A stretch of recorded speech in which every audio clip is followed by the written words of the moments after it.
అనుకున్న పనులు జరగడానికి బ్రహ్మశ్రీ గోరుగుంట్ల సురేష్ బాబు గారిచే వారాహి పాశుపత హోమం.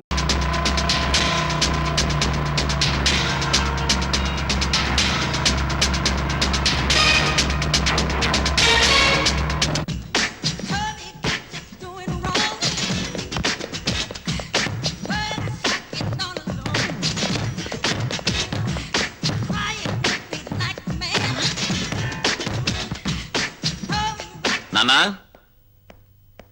నాన్నా ఏమిటా కేకలు? ఎవరు కావాలి? మా అమ్మ నాన్న ఎక్కడ?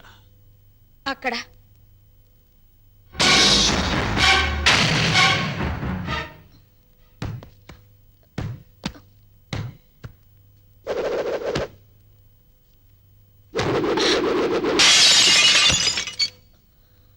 మా అమ్మ నాన్న ఎక్కడ?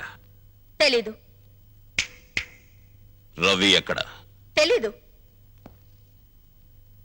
నీతో ఎలా చెప్పించాలో నాకు తెలుసు.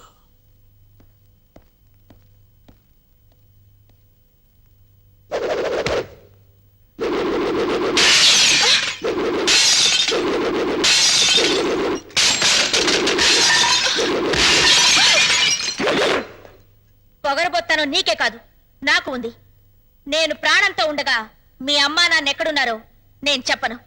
నువ్వింకా ఇలాగే ఏమైనా స్మాష్ చేశావో నేను నీ చెల్లెల్ని. నీ కళ్ళ ముందే నేను నగ్నంగా తయారవుతాను. ఓహో, నువ్వు ఈ దారిలో వచ్చావన్నమాట.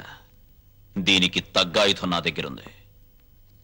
చందనా, ఎస్.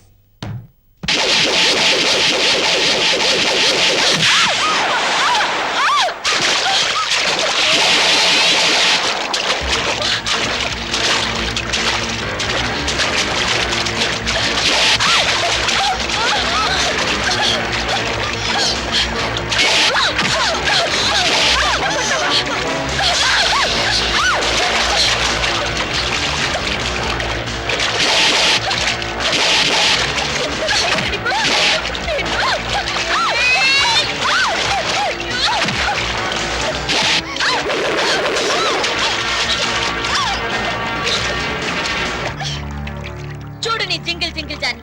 నాతో పెట్టుకుంటే ఎవరి పరిస్థితి అయినా ఇంతే.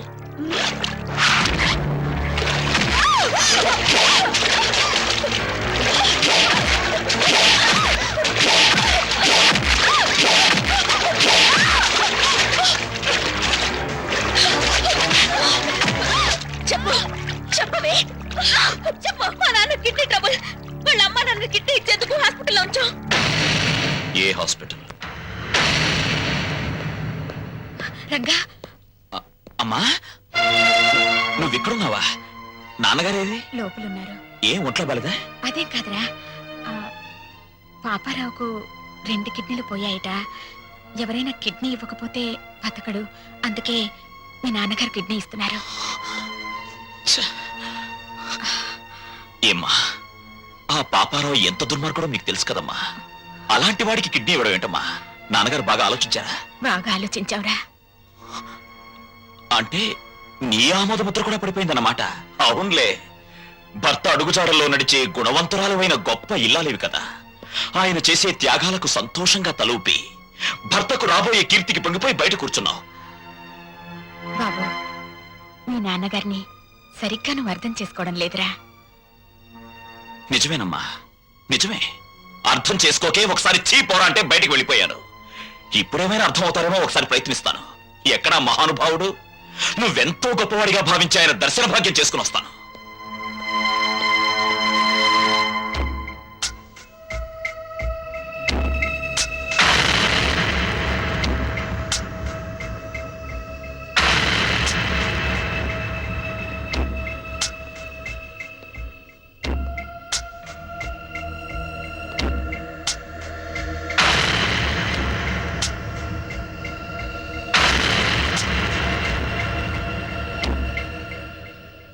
మీ నిర్ణయాల వల్ల భార్యతో సహా లోకమందరి మెప్పు పొందగలిగిన త్యాగమూర్తి శ్రీ శ్రీ శ్రీ రఘురామయ్య గారు, నమస్కారం. శత్రువుకి తన కవచకుండలాల్ని దానం చేసి తన ప్రాణాన్నే పణంగా పెట్టిన కర్ణుడు మీకు బంధువా? పక్షి ప్రాణం కోసం తన రక్త మాంసాల్ని కోసిచ్చిన శిబి చక్రవర్తి మీకు ఆదర్శప్రాయుడా? ఆహాహాహా, ఎంత మంచిని ప్రోత్సహిస్తున్నారు సార్. కానీ వాళ్ళంతా లోక కళ్యాణం కోసం త్యాగాలు చేశారు. మీరు లోకానికి చెడు మాత్రం చేసే ఈ పాపారావుని రక్షించి ప్రజల్ని భక్షించమని ప్రపంచం మీదకి వదలబోతున్నారు. ఇదే మీకు తెలిసిన నీతి, న్యాయం, ధర్మం. రే రంగా, నీ ఆవేశం నీదేనా? నేను చెప్పేది కాస్త వింటావా? చెప్పండి చెప్పండి. లోకంలో ప్రతి వ్యక్తి తను చేసిందే సరైందనుకుంటాడు. అది మానవ నైజం. అక్కడ అమ్మ సమర్థించడాన్ని విని సంతోషంతో గుండె వేగం పెరిగింది. ఇప్పుడు తమరి వాదన విన్న తర్వాత ఆనందంతో హృదయమే పగిలిపోతుందేమో. చెప్పండి, త్వరగా చెప్పండి. రే రంగా, నువ్వు ఎంత వ్యంగ్యంగా మాట్లాడినా నేను చెప్పేది కూడా వినరా. వాడు పాపారావు అన్న విషయం పక్కన పెట్టు. ప్రస్తుతానికి తన వాళ్ళెవరూ ఆదుకోక ఓ మనిషి కిడ్నీ లేక చచ్చిపోతున్నాడ్రా.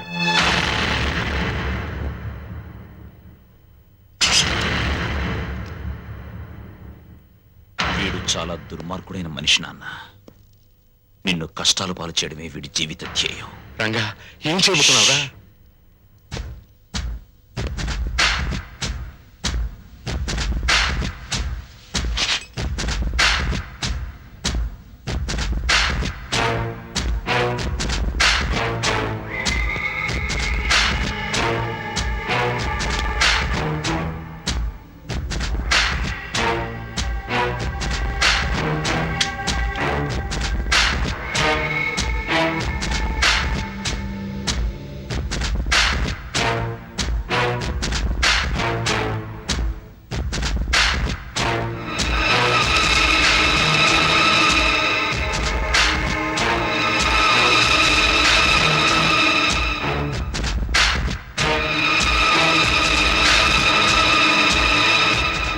మిస్టర్, ఆయనపై మీకున్న అనుమానం నాకు అర్థమైంది.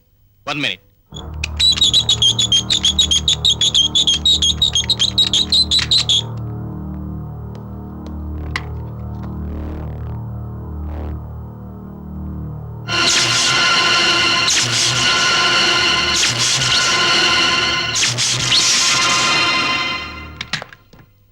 ఆయన్ని షాక్ నుంచి కోలుకునేందుకు చేయాల్సిన ప్రయత్నాలన్నీ చేశాను. ఎనీహౌ, ఆయనకున్న కిడ్నీ ట్రబుల్ ముందు ఇదేమంతా. విషయం అర్థం చేసుకున్నాను.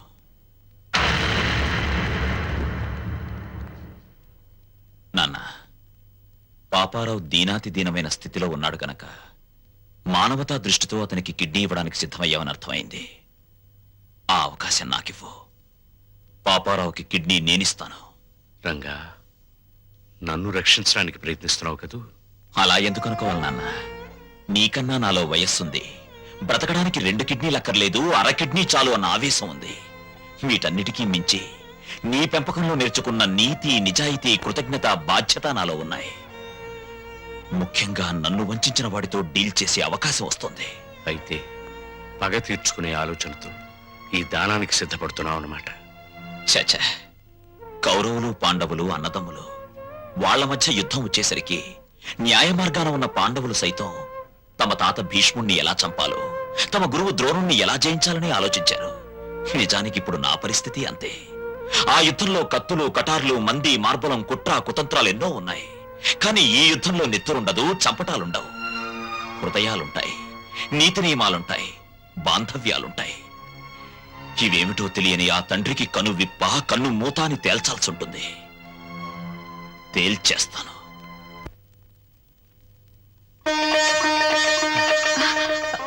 Excuse me. ఏమండి? లక్ష్మి, ఇక్కడే ఉన్నావా? ఓ శుభవార్త. తండ్రి పేరు చెప్తేనే మండిపడే రంగా ఇప్పుడు తనే కిడ్నీ ఇవ్వబోతున్నాడు. నిజమా? ఆ, నాకు చాలా ఆనందంగా ఉంది. నాకు చాలా ఆనందంగా ఉంది. అయితే ఈ విషయం పిల్లల దగ్గరికి వెళ్ళి చెప్తా. నువ్వు పిల్లల్ని ఇంకా మర్చిపోలేదా? అదేమిటండి, రంగా తన తండ్రికి కిడ్నీ దానం చేస్తాడని ఏనాడన్నా ఊహించామా? అలాగే మన పిల్లల్లోనూ మార్పు రావచ్చుగా. అలాగే, నీ కోరికెందుకు కాదనాలి. రా. ఛీ, సిగ్గులేదు. ఇప్పుడు దాకా ఎక్కడ బలాదూరు తిరిగొచ్చావు? పో అవతలకి. రాణి, పొమ్మన్నానా? నేను చెప్పేది విను. రంగడొచ్చి ఇంటి మీద దౌర్జన్యం చేస్తే దిక్కు దివాణం లేదు. అసలు మగారువేనా? అది కాదు, ఆ టైంలో నేను ఇంట్లో లేను. మాట్లాడకు, పో. ఆ, రాణి, అది కదా మాట. నువ్వు మాట్లాడకు, పో. అయ్యో, ఇదిగో అసలు జరిగిన విషయం ఏంటో తెలుసా? నాకేం చెప్పొద్దు. ఎందుకు ఆవేశపడతావు? నేను చెప్పేది విను. విన్ను. రాణి, ఆ టైంలో నేను ఇంట్లో లేను. కథలు చెప్తున్నావా?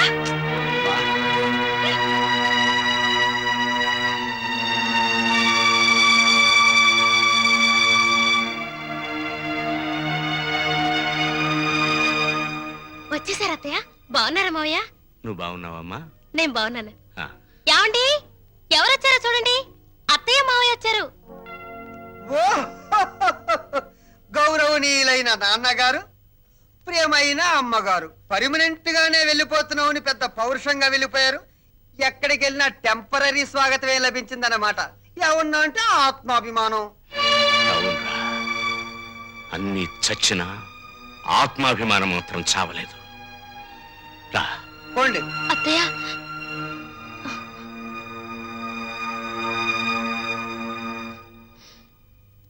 నీలాంటి కొడుకుని పురిట్లోనే వడ్లగిన చేసి చంపాలరా నీచుడా. ఓం స్వామియే శరణం శరణమయ్యప్ప. ఓం స్వామియే శరణం శరణమయ్యప్ప. ఓం స్వామియే శరణం శరణమయ్యప్ప. ఓం స్వామియే శరణం శరణమయ్యప్ప. ఓం స్వామియే శరణం శరణమయ్యప్ప. ఓం స్వామియే శరణం శరణమయ్యప్ప. నమస్కారం, నమస్కారం. తమని చూస్తే ఏదో ఉన్నత కుటుంబం నుంచి వచ్చినట్టున్నారు. ఏమైనా కష్టాలా? మరి ఇంకే రండి, పంచుకుందాం.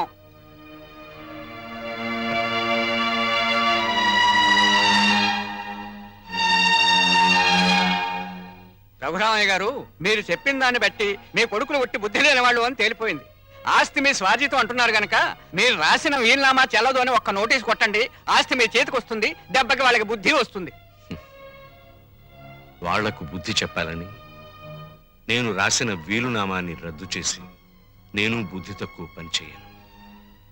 భగవంతుడిచ్చిన రెక్కలున్నాయి. ఏదో ఒక పని చేసి బతుకుతాం.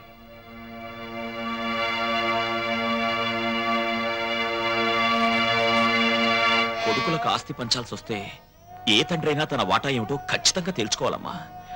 అప్పట్లో ఏముండి పిల్లల్ని పెంచి పెద్ద చేశాం.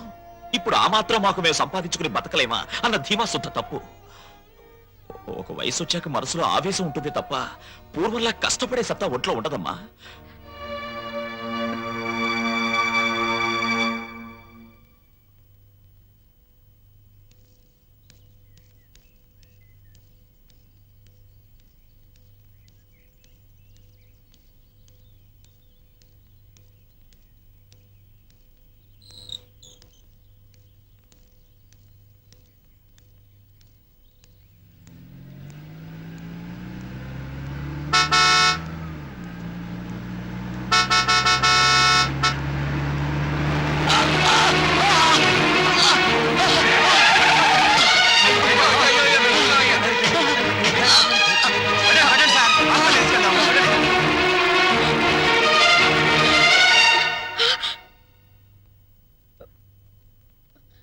పెద్దోడా, అమ్మ లలిత, రాము. ఏమైంది అత్తయ్య? ఒరే పెద్దడా, మీ నాన్నను కారు గుద్దిందిరా. రక్తం చాలిపోయిందట. హాస్పిటల్లో చేర్పించారు. అక్కడ ఖర్చులకు కూడా నా దగ్గర డబ్బు లేదు. నువ్వు కాస్త పెద్ద మనసు చేసి ఏదైనా సాయం చేస్తే. అమ్మా, నువ్వైనా చెప్పమ్మా. ఏమండి, ఇదేం చేస్తుందమ్మా? పద, నేనే హాస్పిటల్కి వస్తాను. నువ్వే వస్తావా? రారా.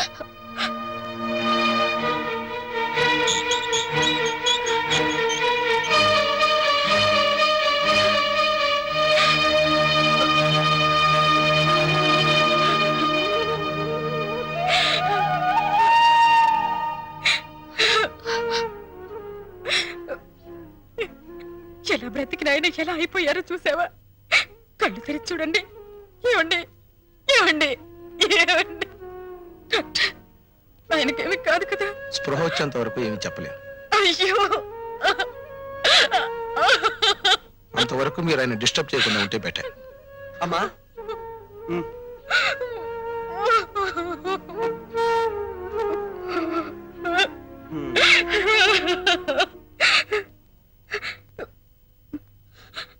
పెద్దోడా, అమ్మా. చిన్నోడికి సుమతికి ఈ విషయం కబుర్ చేయరా. అలాగేనమ్మా. రాణి, రాణి, ఏంటండి? పెద్దాడు ఫోన్ చేశాడు. ఏంటంట? రామేశ్వరం వెళ్ళిన శనేశ్వరం తప్పనట్టు మా ముసలాడికి యాక్సిడెంట్ అయిందట. వెంటనే రమ్మని ఫోను. నేను రాను, మీరు వెళ్ళండి. అది కాదు రాణి, ఈ పరిస్థితిలో మనం వెళ్ళకపోతే నలుగురు మన మొహం మీద ఉమ్మేస్తారు. సరే, మొక్కుబడిగా వస్తాను. అది మీరు వెంటనే వస్తానంటేనే. సర్లే పద. అమ్మా, ఒరే చిన్నోడా, మీ మీ నాన్నగారి పరిస్థితి చూసావా? ఈ ఊళ్ళో మంచి డాక్టర్కి చూపించి మీ నాన్నగారికి నయం చేయించరా? తప్పకుండా అమ్మా.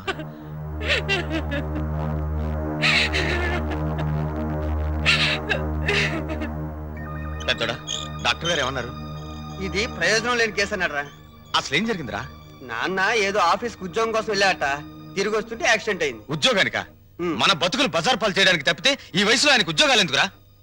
సార్ ఈ మందులు పట్టండి. ఇదిగో.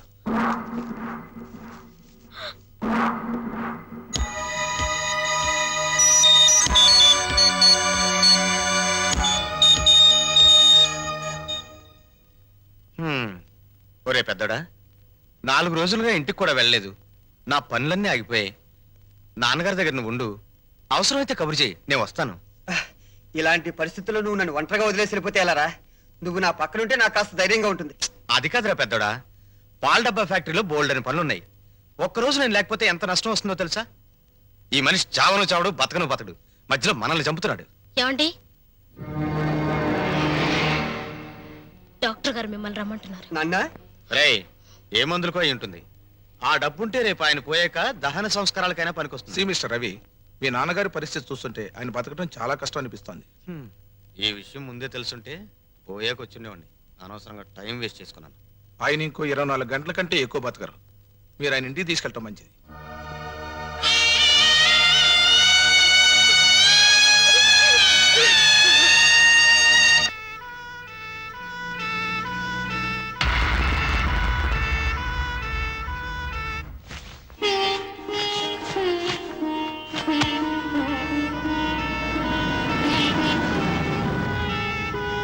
అదిగో మీ నాన్నగారు వచ్చారు. ఆ దిండు కాళ్ళ దగ్గర వేయమా, మెత్తగా ఉంటుంది. ఇటివ్వండి. అమ్మా లలిత, కరెంటు పోతుందేమో, విసర్కర వెతుకో. అలాగే అత్తయ్య. నేను వెళ్ళి మీ నాన్నగారిని తీసుకొస్తాను.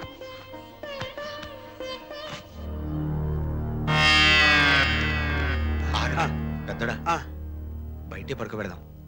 ఎవరన్నా చూస్తే బాగోదేమోరా. అది కాదురా, చెడు నక్షత్రంలో పోతే 6 నెలలు కొంప పాడు పెట్టాలి. ఆ సంగతి తెలుసుగా? కరెక్టేరా నువ్వు చెప్పింది. ఉమ్. ఆ,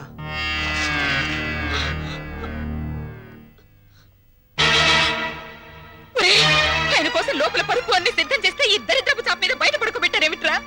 లోపలికి తీసుకురండి. ఏమండి, మాట్లాడేమిట్రా? చెప్పేది మీకేరా? ఒరేయ్, లోపలికి తీసుకెళ్లాలన్న విషయం మాకు తెలుసమ్మా, కానీ ఏదన్నా జరిగితే ఏదైనా జరిగితే అంటే అమ్మా, ఆ, పెద్దదాని నీకు తెలీదా? ఎంత గొప్ప వాళ్ళనైనా ఈ పరిస్థితుల్లో ఇక్కడ ఇలానే ఉంచుతారు. చిన్నోడా, ఇదేనా చివరికి? ఇదేనా ఈయనకు ఈ చిక్క చాప? అంతేనా? ఏమండి, చాప పాతదయింది, పారేద్దామండి అంటే వద్దు, దాచిపెట్టు లక్ష్మి అన్నారు. ఎందుకైనా ఎందుకైనా అంటే ఒరే, చాప మీద దుప్పటి కూడా లేదురా, తల కింద ఎత్తు లేదురా. ఆయన పడుకోలేరురా, ఆయన వల్ల కాదురా, ఆయన వల్ల కాదు. ఒరే, రంగడికి కబురు చెయ్యండిరా, కబురు చెయ్యండి.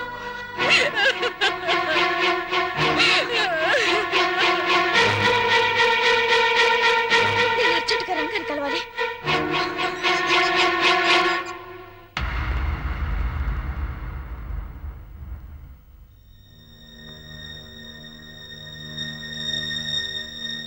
రంగా,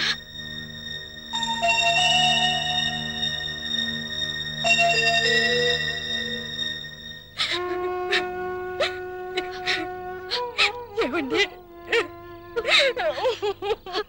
అత్తయ్య,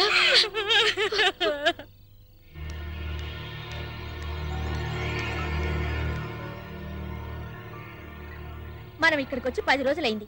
మీరు ఇక్కడ శవజాగరం చేస్తూ కూర్చుంటే అక్కడ మన ఫ్యాక్టరీ గొడవలు ఎవరు చూస్తారు? చూడు రాణి, రేపు ఒక్కరోజు ఓపి పట్టు, ఎల్లుండి దాకా నేను ఆగను. సరే, రేపు ఒక్కరోజు ఓపిక పడతాను. ఎల్లుండి మీరు రాకపోతే నేను ఒక్కరితో వెళ్ళిపోతాను. హ్మ్. నేనెవరిని కేర్ చేయను. హ్మ్.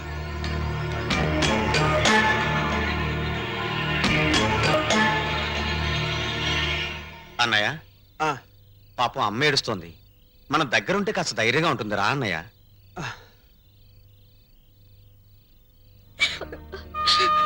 ఊరుకోండి అత్తయ్య.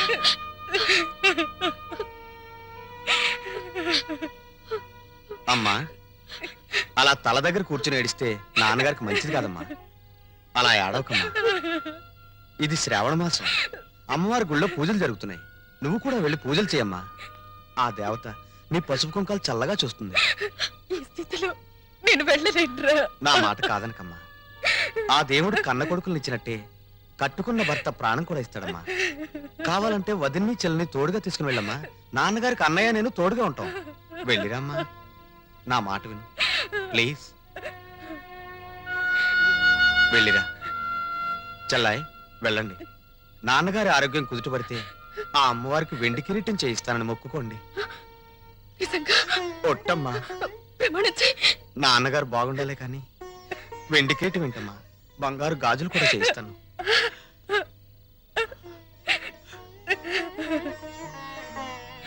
వెళ్ళిరండి.